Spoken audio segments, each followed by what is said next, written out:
Lebih baik tutup masjid, senang, sembahyang senang. Memang cabaran dari orang-orang yang masuk Islam banyak.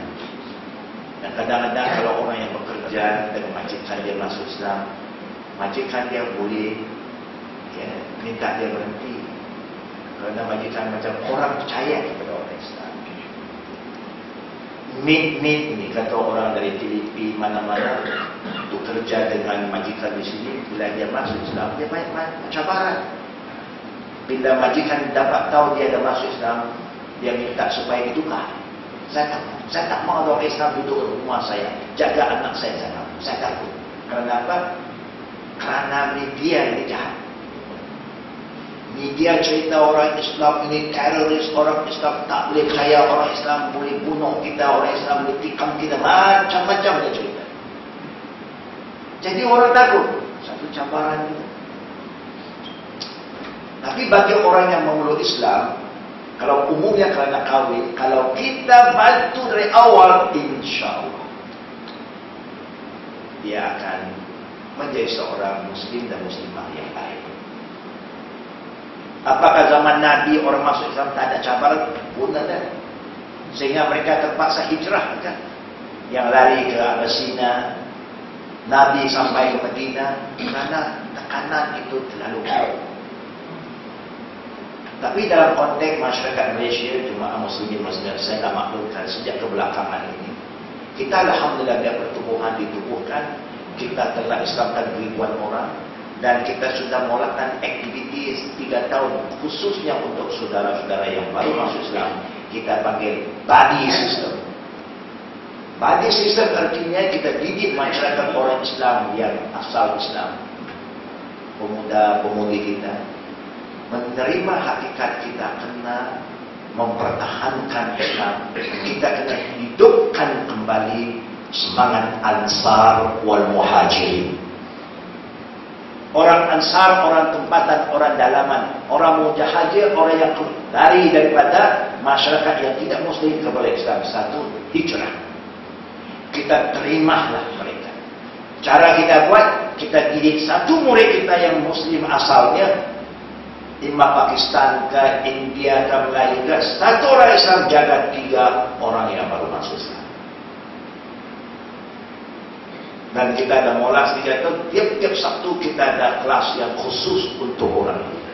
Termasuk orang yang akan follow up, akan jaga mereka.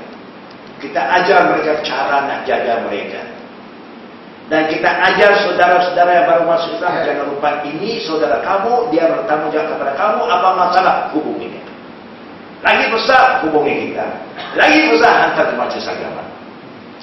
Kerana kadang-kadang mereka ada hadapi kewangan. Sebab itu adanya pembagian zakat untuk warga. Kenapa? Simpan. Kita mesti bantu-membantu NGO, majlis, kerajaan, semua kena bantu untuk jaga agama Allah. Bukankah Nabi dah bersabda, "Wallah li'ayyahdiallahu bika rajulan wahidan khairun laka min humril ni'am." Atau khairun min dunya ma fiha. Demi Allah Rasul bersabda. Ini hadis dari Bukhari dan Muslim, muttafaqun alaih. Kalau kerana usaha kita orang itu masuk Islam, kerana anak kita yang lelaki comel sangat dia masuk Islam, dia tarik semua perempuan. Kerana anak perempuan kita pun cantik sangat, dia dapat menarik perhatian orang tak Islam masuk Islam. Kita memudahkan, kita bantu. Masya Allah. Orang itu yang membantu orang masuk Islam itu, dia akan dapat kekayaan daripada Allah lebih daripada dunia dan segala isinya. Duit ada, tak banyak. Tapi dapat mengislamkan seseorang, menjaga dia, kita akan diberi oleh Allah macam-macam nikmat di akhirat nanti. Kerana kita dapat selamatkan satu orang daripada neraka. Kita dapat selamatkan, keluarkan seorang daripada neraka. Kalau dia mati kafir, mati syirik, dia masuk neraka. Kita selamatkan dia supaya dia masuk surga. Maka kita dimudahkan oleh Allah masuk surga. Besar pahala memeluk atau membantu orang masuk Islam. Faham ya kita insya Allah. Bukan susah. Memudahkan urusannya. Supaya cabaran yang dia terima dari Allah dan keluarganya, dia tak dapat dalam orang Islam. Orang Islam baik. Yang tidak muslim kasar dengan dia. Kita lembut dengan dia. InsyaAllah dia akan bersama kita sehingga dia kembali kepada Allah. Artinya kalau orang itu masuk Islam kerana nak kahwin, cabarannya banyak, jangan susahkan dia lagi. Jangan susahkan dia, mudahkan dia. Maharnya jangan tinggi-tinggi. Kalau yang lain ribu-ribu, bagi dia 100 kok. Bukan, apa nak susah-susah kan? Duit ini bukan segala-galanya. Duit ini ternilai di sisi Allah. Yang ada nilai amalan. Daripada kita nak buat syarat ini, syarat itu, buat apa terlalu banyak syarat? Kita nak halalkan perhubungan mereka. Mudahkan perkahwinan. Cara yang paling mudah, nak tunggu kali kadang-kadang nampak. Bukan? Kalau anak perempuan kita lah, mudahkan kahwin bagaimana? Menurut syarat, menurut Quran Sunnah bagaimana? Bagaimana? Senang. Kita lah jadi wali. Bapak itu wali. Bapak panggil saja. Nikah. Lepas itu bapak bawa daftar. Paling baik sekali daftar. Bukan? Tapi kalau ada kesulitan, kadi tak ramai nak kahwin itu 100. Kadi berpuluh. Nah, tunggu. Kita nikahkan. Kemudian daftar. Kena kursus, kena itu. Kalau dia ada waktu, tak apa. Kalau dia orang kerja, tak ada masa nak pergi kursus. Yang penting kita nak didik dia. Memastikan dia pergi kursus, belum tentu dia jadi baik. Saya ada pengalaman dulu. Orang yang paksa dia pergi kursus, dia kata saya kerja sibuk, tak ada masa. Tak ada syarat mesti. Dia pergi. Dia letak syarat dia pergi. Dia pergi kursus pun dia mengajar. Itu bukan mengajar dengan betul. Yang Nabi tak ajar dia belajar. Sampai nak dapat niat itu berhari-hari tak habis lagi. Bukan. Contohnya Islam mudah, kita susahkan. Selain negara kita di Europe, mudah sih. Tak payah nak kursus kemudian. Tapi kerana dia desakkan terus, dia pergi. Apa dia buat lepas tu? Habis dia dah habis kursus, dah selesai kan? Dah boleh nikah dah selesai. Dia tak beramal. Dia tak mau semayang, apa kita nak buat? Pasal kita buat dia marah.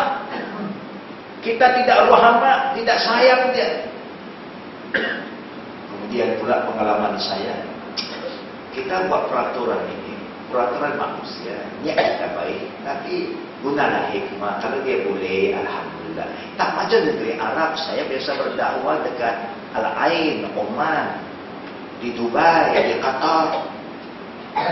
Sana lain. Sana kalau siapa masuk Islam, kalau dia bekerja, kerajaan akan keluar surat kepada majikan supaya majikan izinkan dia datang dengan pembayaran haji.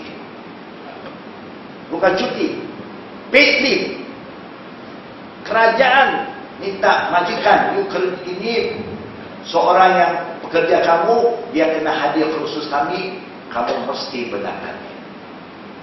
Tak apalah kalau kita ada kekuatan itu, kalau kita terima peraturan, dia tak ada masalah. Ini dia nak cari kerja.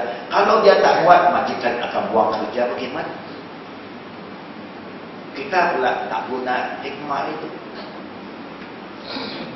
Kita nak orang sayang Islam, amalkan Islam. Jangan bagi dia marah, jangan paksa dia. You paksa dia berikut. Waktu itu saja. Lepas itu you suruh akan dia kaedah kabur, paksa dia juga kena nafas. Bukan. Dalam bahasa Melayu juga, dia orang Melayu. Problem, banyak problem. Khususnya orang luar negara, orang putih. Dia tak erti satu patah Melayu pun. Nak juga nafas Melayu. Aku terima nikahnya. Salah pula. Aku terima nikah perempuan ini dengan mahal niat. Apa betul? Nyawa tak betul. Niat pun jadi hukum.